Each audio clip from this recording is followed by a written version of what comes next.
I want to say this at the beginning, that you do not need to go where we can't go, which is exploring Antarctica freely or higher than we're allowed to get as civilians to prove the earth is flat. You can prove it in your own yard. You can prove it every single day. You don't even need tools. It is by default flat. Everything you ever experience shows the earth flat and stationary. And there's absolutely nothing that proves the earth to be the other way. Today we have a very special guest.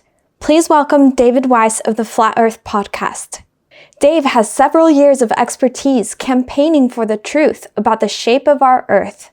My name is David Weiss. My website is flatearthdave.com. Flatearthdave.com actually brings you to the Flat Earth Podcast, but people forget that. They forget they're like Flat Earth Dave. Everybody can remember that. So Flat Earth Dave, that'll take you there. There's a whole bunch of website URLs that will take you to the same place. It's the home of Flat Earth Dave, flatearthdave.com. Go to the must-see videos. Visit the website flatearthdave.com for reference materials, previous interviews, and must-watch playlists. Take a look at Dave's app for download called the Flat Earth Sun, Moon, and Zodiac Clock app, available on Google Play for Android or the Apple App Store. I have a challenge for you. Go on my website, scroll down to see a big picture of me. It says Crash Course. Click it. There's a whole list of videos that are being hidden from you. Watch the first 3. Watch them all. Watch the first 3. If you're convinced that the earth is a globe and I'm an idiot, give me one proof of the globe that you're so sure of, and then take my Bitcoins. You win 3 Bitcoins. That's almost $200,000 now, I think. It's getting up there.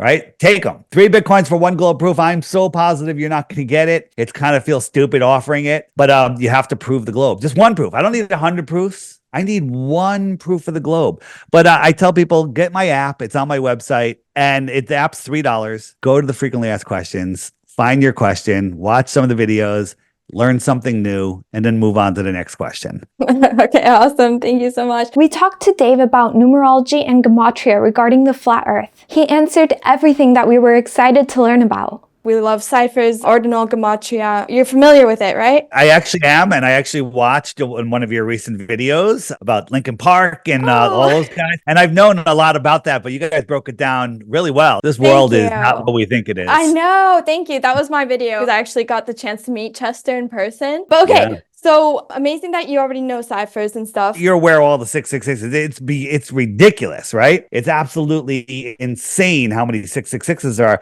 He who creates it owns it. So they created their satanic ball, right? All 666s. And so they created this demonic ball, Earth, which is not God's nature, Earth. We're born into God's world. And at birth, our parents sign our birth certificate, register us. They put us in their system. If you're playing on their ball field, you have to play by their rules.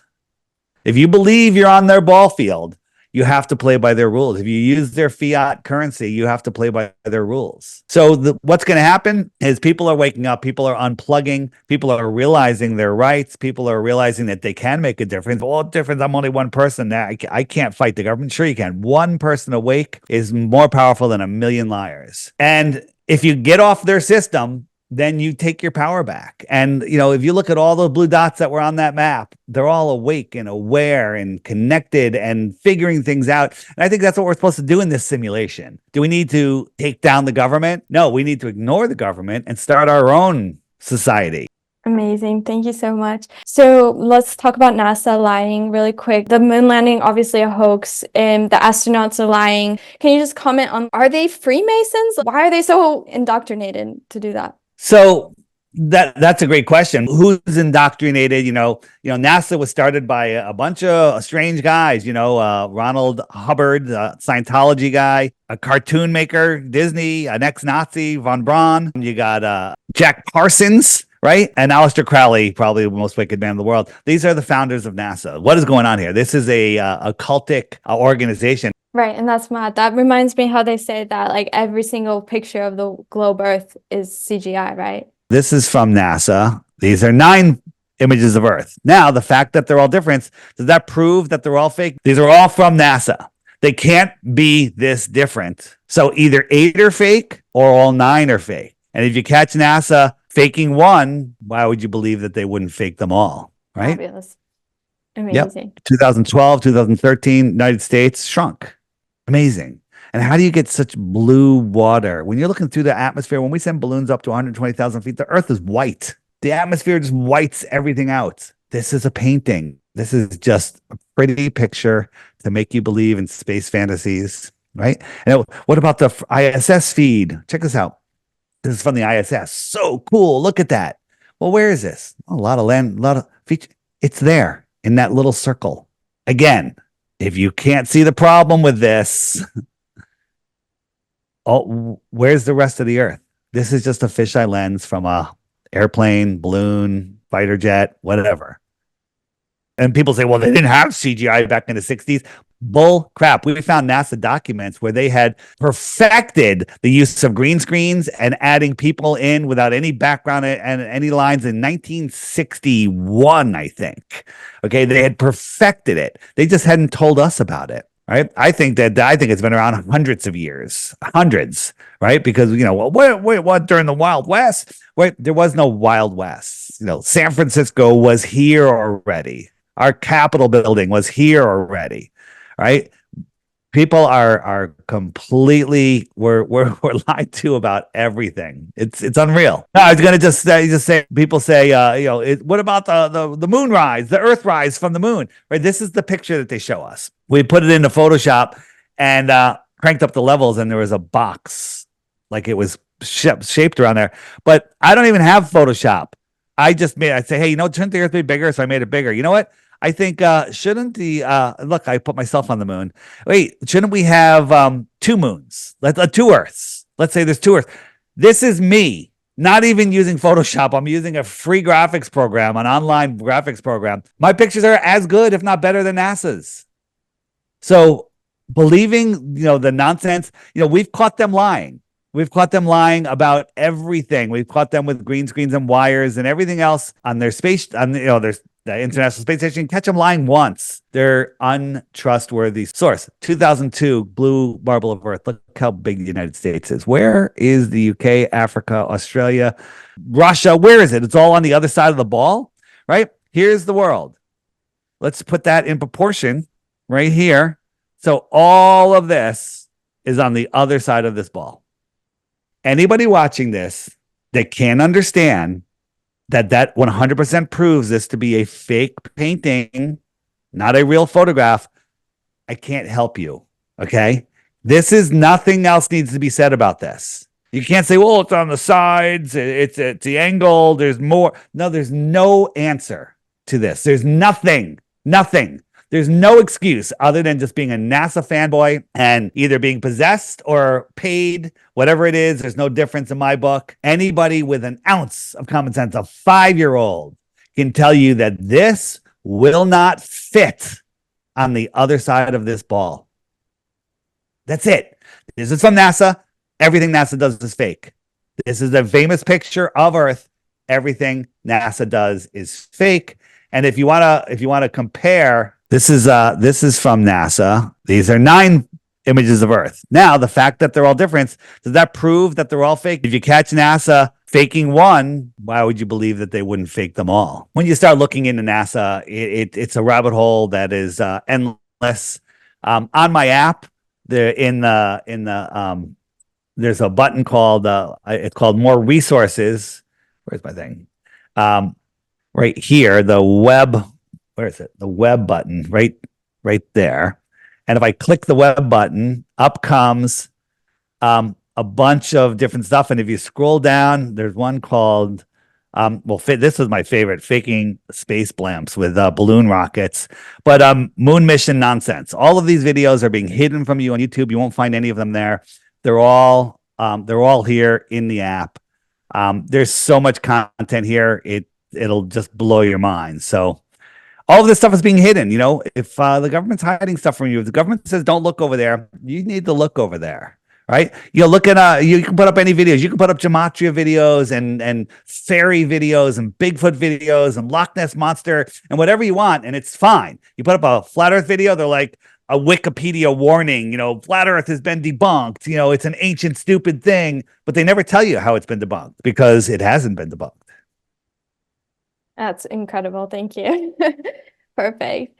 Okay, what we were curious about is why space agencies lie to us about the sun. In the false heliocentric model, lawmakers say that the exact distance between the Earth and the sun varies throughout the year, yet on average, the distance is about 93 million miles away. Instead, proposing that the Earth is flat and stationary, with the sun and other celestial bodies moving in a circular path above it, according to this belief system, flat earthers say the sun is much closer to the Earth than in the heliocentric model. New to the discussion, our question was, if we believe in the flat Earth system, why do we need to debunk that the sun is 93 million miles away? Could we not live on a flat Earth where the sun was also 93 million miles away? What am I missing here?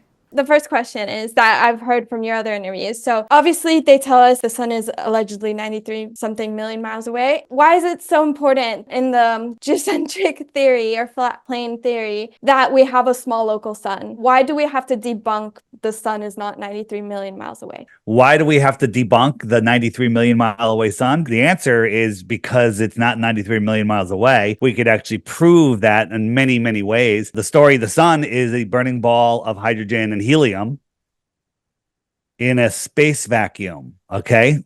What? How does that happen? How does gas collapse upon itself when gas always fills the available space? And, how much gas do you need? Gas will always expand. Imagine if you had a box of air and you were in a room that had no air and you open the box. It's going to fill the room instantly, right? But in space, for some reason, gases collapse upon themselves, make burning nuclear furnaces that burn forever and never get any smaller. They tell us the sun is burning 640 billion tons of fuel every second or every minute. I don't remember because it doesn't matter. It's such a ridiculous number. Your mind can't comprehend it. And it's never gotten smaller and lost any gravity in billions and billions of years. And this whole thing's happening in a space vacuum, which is impossible. You can't have high pressure, next to no pressure without a container. So why do we have to debunk the 93 million mile away sun? Because it's not. Because the sun is the power, is the source of life for our world, for our realm. And it's right here. And it's something special. It's not an impossible, scientifically impossible burning ball of gas in an infinite space vacuum. So that's just the beginning. I mean, I could probably talk for an hour about how stupid the idea of the sun is. I mean, the size of the sun, the brightness of the sun makes no sense whatsoever. Yeah, amazing. Okay, thank you. Perfect. Yeah, I'm gonna do a little deep dive into why they say it's 93. The only thing I kind of know is Crowley. Yeah. Aleister Crowley, his whole religion was based on thelema and this 93. 93 in ordinal gematria equals to globe, earth, and propaganda. Actually, these phrases match in the 4-base ciphers. This indicates a symbolic numerical pattern suggestive of a signature in cryptography produced by the powers that be, who invented the modern English alphabet. From the 1700s to the 1800s, improved telescopes enabled astronomers to an alleged claim. They suggested they measured the Earth to sun distance at 93 million miles. Coincidentally, the number 93 ended up being a significant number in Aleister Crowley's occult religion.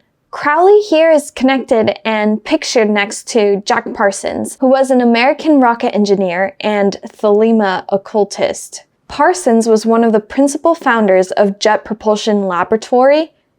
That time, they got a massive infusion of federal money, and the Jet Propulsion Laboratory was officially born in 1943.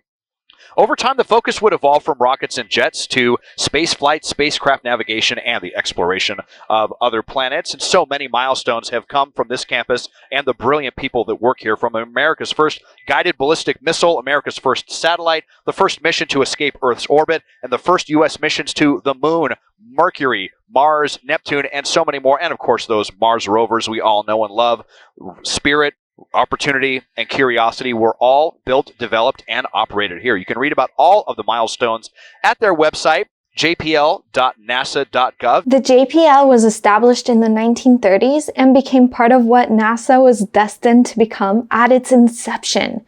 Yes. Okay, amazing. So the next one, you said that Antarctica has the highest average elevation of any continent. And then adding forth that water always seeks to be level. So that kind of proves that we're contained or surrounded by Antarctica. You called it a pond. Have you also heard the term crater? And can you just comment on that? Yeah. So Antarctica is, I mean, look it up. They don't just tell you this, but Antarctica, the average height of Antarctica is magnitudes higher than all other nations. Well, that would make sense if we're in what I call the Antarctic Basin, right? So we're in what I call the Antarctic Basin, which is basically just like a pond. So we're here. Here's the shoreline of a pond. Look at a pond. Look at a lake. It needs containment. The land is consistently higher than the water. It contains the water.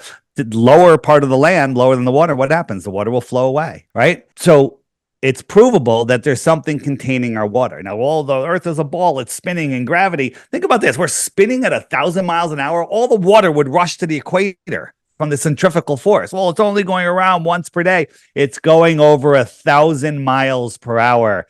It's dropping you're on a curved trajectory as fast as a free falling skydiver. Okay. It is insane not to understand that, but we literally have been brainwashed as children just not to even think about these things because it's a foregone conclusion in everyone's mind that the Earth is a spinning globe. So this is the containment of our water. I have heard of the term crater Earth. The imagery that gives me, that we're a crater on a ball. I don't think we're on a ball. I do think, this is just me speaking, that we're on a very interesting extended plane. What's beyond Antarctica? I think there's other ponds. I have zero proof of it. There's some great books about it. One's The Navigator Across the Ice Wall and all sorts of stuff. But I think there's more ponds. There's a whole bunch of different ways to look at it. Let me just show you a couple quick maps of things that are, we'll just say, interesting. So this is the Gleason's map that was in everyone's classroom, every library, every encyclopedia until like the 1950s when they got rid of it. They took it, they wrapped it around a ball, and they said, "Oh, this is where you live. This is it. This is where you live."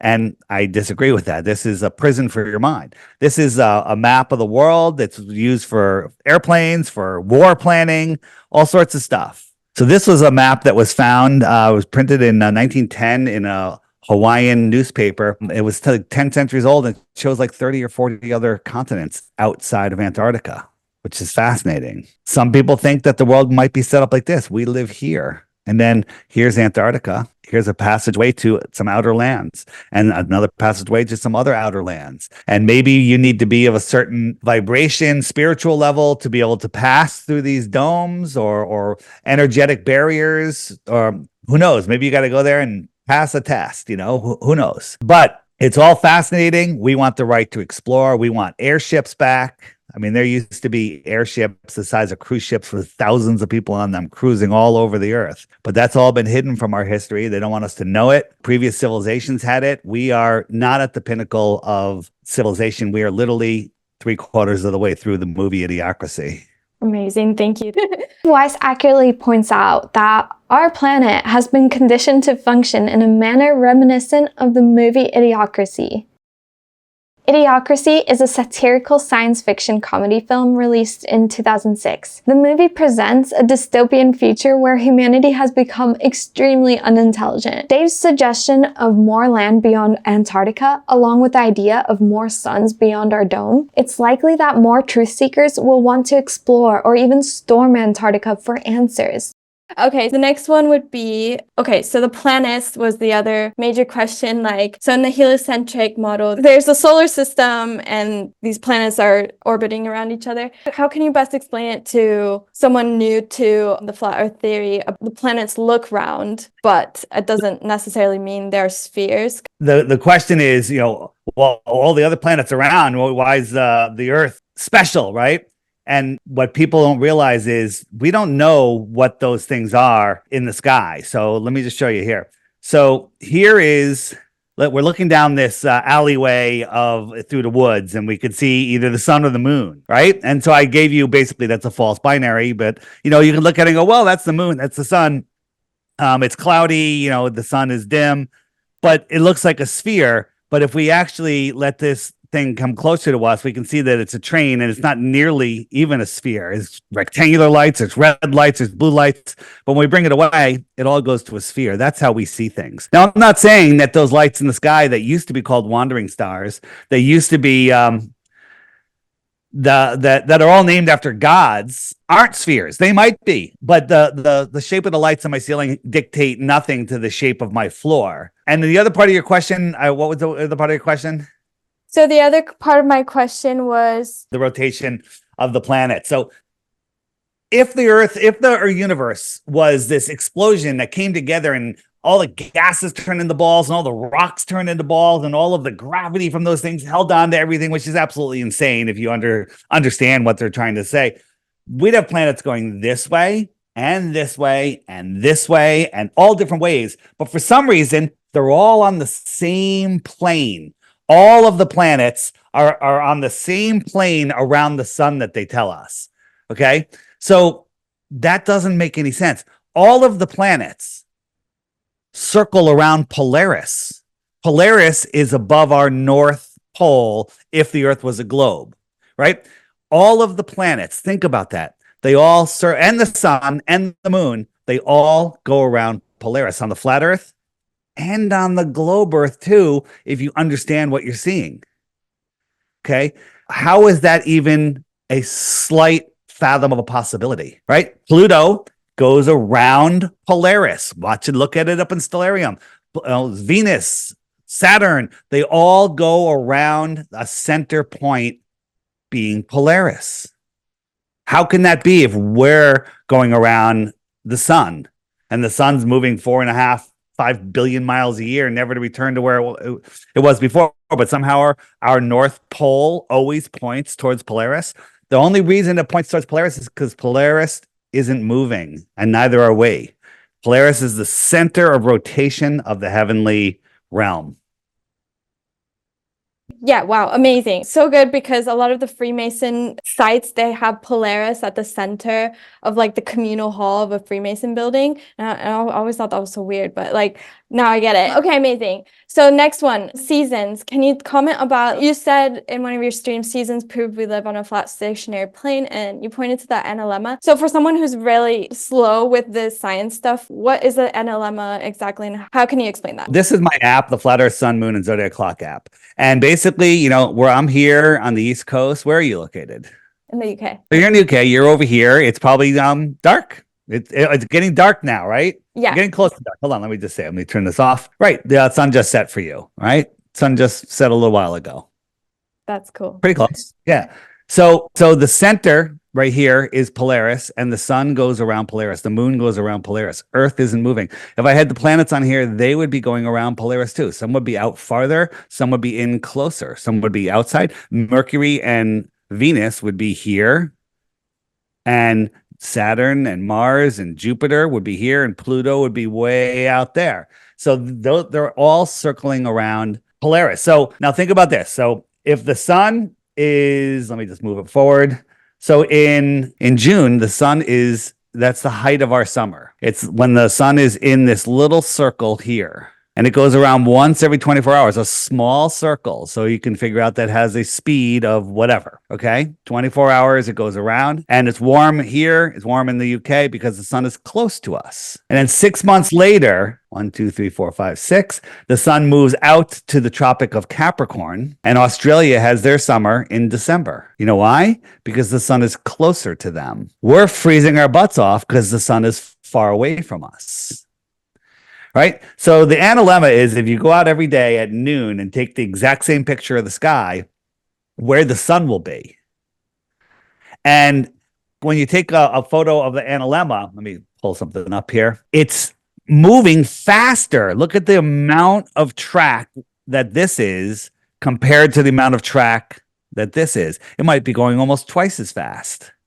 So that it makes this big figure eight when you look at it. So let me just show you. I have a great animation for you. Here we go. All right. So first, on the globe model, the sun is 93 million miles away. So at sunset, it's cold. At noon, it's warm. At sunrise, it's cold again. Right. And on the flat Earth model, the sun is just moving across and the sun is farther away. It's chilly. It's closer, shorter line here. It's warmer. It's farther. It gets chilly. Right. And there is a thermal effect of heating the world. I have a whole, it's a longer conversation, but I can get into that. So this is what it looks like. Right. So Tropic of Capricorn is summer in Australia.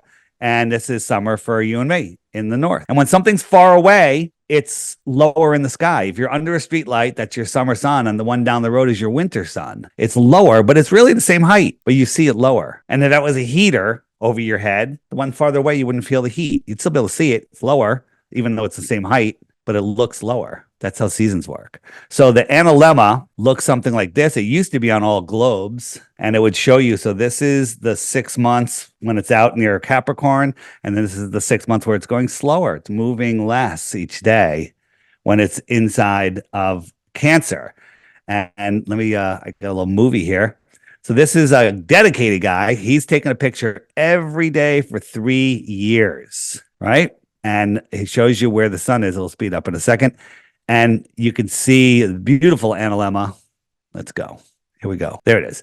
So it draws its big circle and its little circle, but he's taking a picture at 12 noon every day. So there's the north circle, and it's the same amount of time to make the bigger circle on the outside just because it's moving faster. It's taking a bigger, wider circle. So the analemma absolutely proves that the Earth is flat and that the Tropic of Capricorn is bigger, because on a ball, it would be a perfect figure 8 because there would be symmetry between the north and the south. But there is no symmetry in lighting. There's no symmetry in seasons. There's no symmetry in the amount of daylight. Daylight gets shorter and shorter for us in the winter. Well, guess what? There is a shortening of the time it takes from the sun sets to darkness for everyone on Earth when it's over Capricorn. And it's a lengthening as it's approaching Cancer, as it's moving in for everybody. It would be reciprocal on each side of the equator if the Earth was a globe. So Wow. I think I got that. That's amazing. Okay. Thank you so much. Super helpful. Let's keep going. All right. A question about gravity next. Why do we need to debunk gravity in order to believe in flat Earth? Like, is there no way to believe in flat Earth and gravity? Or like, why do those two clash? Gravity is the glue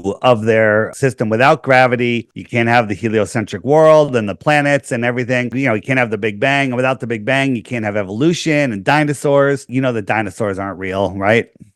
You're down that far enough down that rabbit hole. Okay. So, gravity, they can never take it back. Now they tried to change it from Newtonian, gravity to Einsteinian gravity, where it's the bending and warping of space-time. Nobody knows what that means because it doesn't mean anything. It's nonsense. They try to give you math that no one can understand and say things that you can't sort out in your head. You can't, because they're stupid. They're dumb. They're not real. But they want you to believe that you're dumb, but the guy in a lab coat, with a bow tie, he's smart. The failed comedian known as Bill Nye, the lion guy with the bow tie. All right. So if you look at gravity, it's a made up thing. It's made up. Now, if you had a theory that was 96% wrong, you'd pretty much throw it out. That's what science would tell you to do, throw it out. But instead, they're like, well, our gravitational model isn't working. So there's 96% missing. Oh, dark matter and dark energy. No one's ever seen it. No one's ever measured it, but it has to be there or gravity won't work. Okay. Well, therefore it's there. That's called pseudoscience. We can test things with electrostatics. Everything has an electrical static charge. Everything from the air you breathe to the food you eat, to you yourself, to weights, to everything, trees, plants, everything has an electrostatic charge. The Earth has a negative charge. Anything above the Earth is a positive charge around it, and positive and negatives attract each other. The heavier the element, the higher the positive charge. So we can manipulate that. We can add a positive charge to something that's floating, on, like with some balloons floating neutrally. We'll add a more positive charge to it, it'll go down. We could add a negative charge into something, it goes up. The military has a plane, a secret, triangular craft called the XRT-3B or something like that. And they admit it runs on electrostatics. It lifts and propels itself with electrostatics. Right? MIT has a thing called the silent drone. Right? It's a drone that has no moving parts, and it just flies because they're changing the electrostatic field. Now, I've just proven that electrostatics can defy whatever it is that makes us go down. So a maglev train is using magnets to repel itself up. It's overpowering the whatever's making go down. We're just changing the electrostatic force here, right? So what is it? I mean, let's pretend gravity's real. Now, the people that say gravity's real also say the electrostatic force is 10 to the 39th power. I've been saying 36. 10 to the 39th power stronger than gravity. Do you know what 10 to the 39th is? No. Okay. Right? A trillion seconds is 31,000 years. 1 trillion seconds is 31,000 years. 31,000 years, trillion seconds. So I'm trying to show you how big these numbers are. A trillion is 12 zeros. Add 3 more zeros to that, it's 1,000 times more than that. Add 3 more zeros to that, it's 1,000 times more than that total number. Your brain short circuits, that's only 18 zeros. We got to get to 36.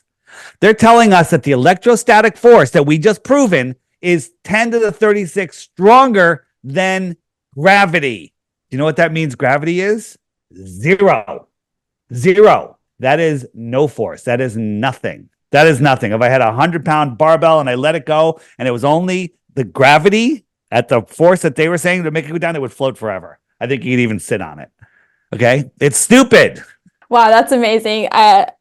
In Cyphers, 139 equals Freemasonry. So it just seems like, again, a number that they're just throwing out there. Okay, well, thank you I'm glad I corrected myself from 10 to the 36. Because 10 to the 36, 10 to the 39, you can't even fathom what that number means. Nobody can even fathom it. And Michio Kaku, when they talk about, all physics prove the earth is flat, not spinning, not rotating, not spherical, and not in a space vacuum. So they come up with quantum physics, which is all just made up nonsense. And Michio Kaku, the leader in the quantum physics field, says that all of his colleagues don't use the scientific method, and quantum physics has never proven anything, and it's off by a factor. Now, if it was off by a factor of 2 or 10, that would be considered horrible. It's off by a factor of 10 to the 120th power. Now, how he can even calculate it, basically he's telling us that it's complete and total nonsense, pseudoscience, complete and total pseudoscience. I really want to get your thoughts on, because Elon Musk tweeted something about we most probably live in a simulation, and simulation theory. What are your thoughts? Well, it all depends on how you define simulation theory. I think that we are in a physical simulation. That's how I like to say it. A physical simulation. So we're in a physical realm. I mean, where our thoughts create things, numbers have power. There's all sorts of code going on that I don't think we have the ability to understand fully. We're starting to sort it out. I mean, the stuff that you've gone, done with all these ciphers and stuff, that kind of is very simulation-ish. And, Elon Musk is not our hero. Anybody listening to this, please go to my website, flatearthdave.com, right here, flatearthdave.com. Scroll down until you see a long, thin banner with a whole bunch of pictures of Elon Musk. There's a 5 or 7 minute video about him. Okay. Everything about his history is a lie. And he's a puppet. I go back and forth. Does he know, or is he in on it? I think he's in on it. I'm pretty much staying on that side of the fence. Or he could just be completely and totally mind controlled beyond what we can even imagine possible. When they launched his stupid Tesla in space, right? Remember when he launched his he launched his Tesla in space? It was horrible. There was so many things wrong. Look, you can see the whole curve of the Earth. On the space station, you can't see this curve of the Earth. Space station's 250 miles up. This was only 170 miles up. So how is that even possible? It's not possible. It's stupid. And he came to a press conference and he goes, "You can tell it's real because it looks so fake. We'd have better CGI." That's an exact quote. You can tell it's real because it looks so fake, honestly. We'd have way better CGI if it was fake. You can tell it's real because it looks so fake. We would have better CGI. Doesn't that say something? Amazing. Elon Musk's SpaceX falsely claims to have launched a Tesla Roadster into space back in 2018. Wow, how laughable is this so-called evidence? When the Tesla and SpaceX content first went viral, many truthers knew it was a botched CGI job. Dave Weiss explains it was propaganda pushed to news stations as a government-endorsed lie, with Elon Musk acting as the controlled opposition agent in command.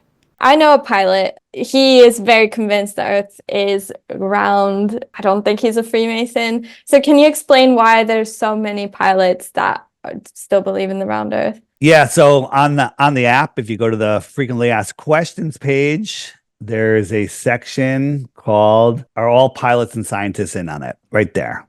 And all those videos are being hidden from you. But pilots are bus drivers. They used to have to know how to rebuild that plane from the ground up before they were allowed to fly it. Now, if they ask questions about, how does that work? They're told it doesn't matter. You don't need to know that. You just need to know how to take off and land.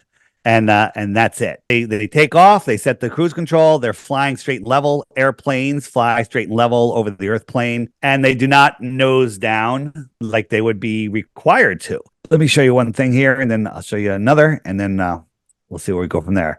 So airplanes, this is what you have to believe. Why the Earth is corkscrewing through space in 4 different directions at once, that you can fly around like this. Okay.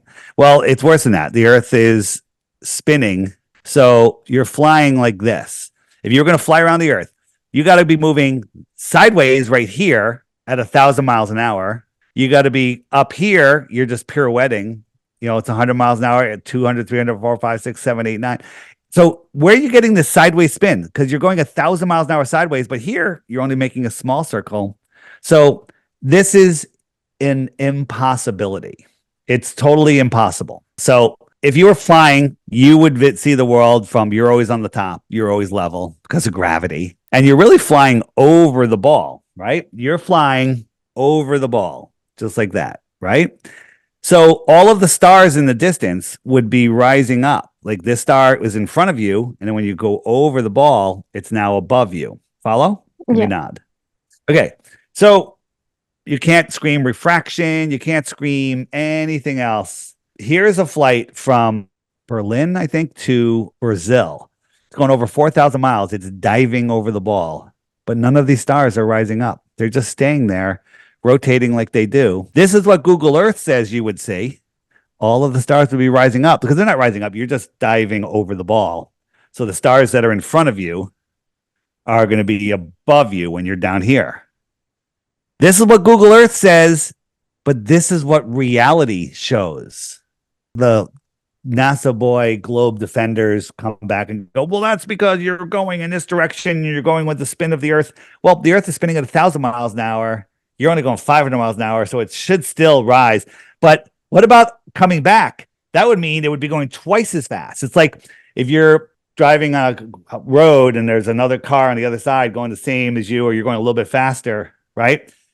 On the way back, it's going to be much faster.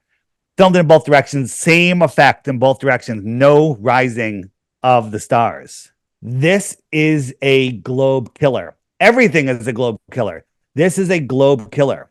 Problem is, you can show this to a pilot and they'll short circuit. They won't even be able to comprehend it because of their indoctrination. Because, they were never taught to nose down. They were taught, hey, we're coming in for landing. We're 100 miles from the airport. You got to figure out the rate of descent. Well, the rate of descent would be, 30 feet per minute or whatever it is to get us to the runway.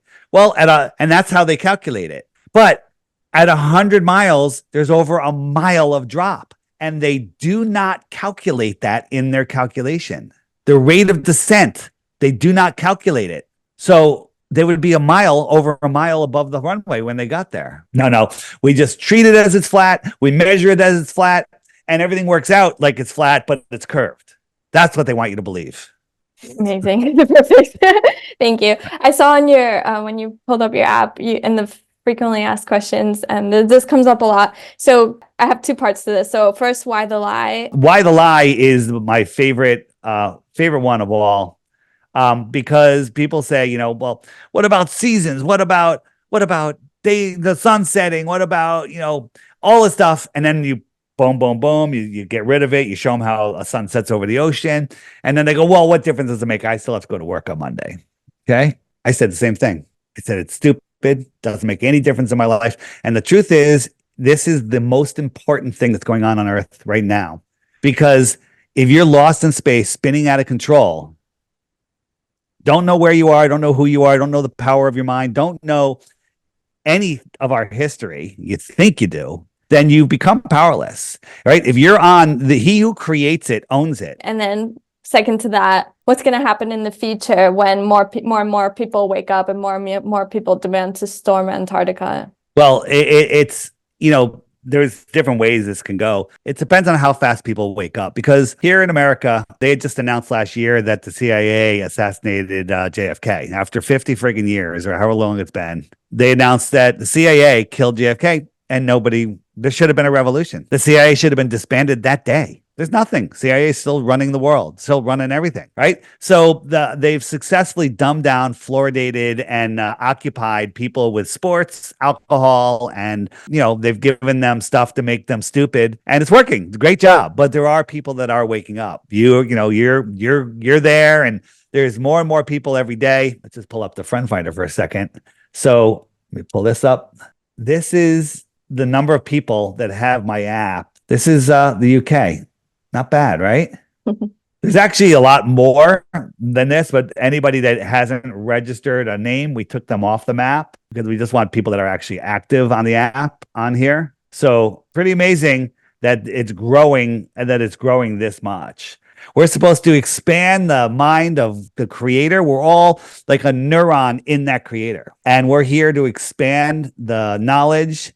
But all of that's been taken away from us. We've really been dumbed down. This world was something so much greater than we could even imagine. And I don't know how fast it can come back. I think it can come back actually really fast, but I don't think we can fathom how that would be. So start our own world. I think there's going to be, the Great Reset's going to be two worlds. People that bought into the nonsense and are eating the bugs and they're happy. And then there's people that literally have separated from the system and created a better one. I don't think they can touch us if we obey natural law. And knowledge brings you power. Knowledge brings you freedom. Knowledge cures depression, cures addictions. I've seen the awakening of Flat Earth save people. Their soul is now speaking to their conscious mind, and the conscious mind is finally listening. Amazing.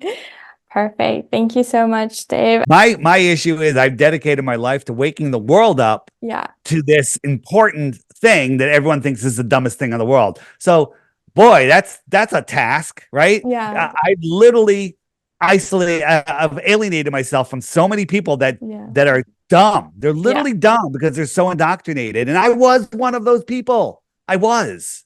Mm-hmm. So there you go. That's what I'm doing. No, thank you for sharing that, because I'm trying to get more involved in the Flat Earth.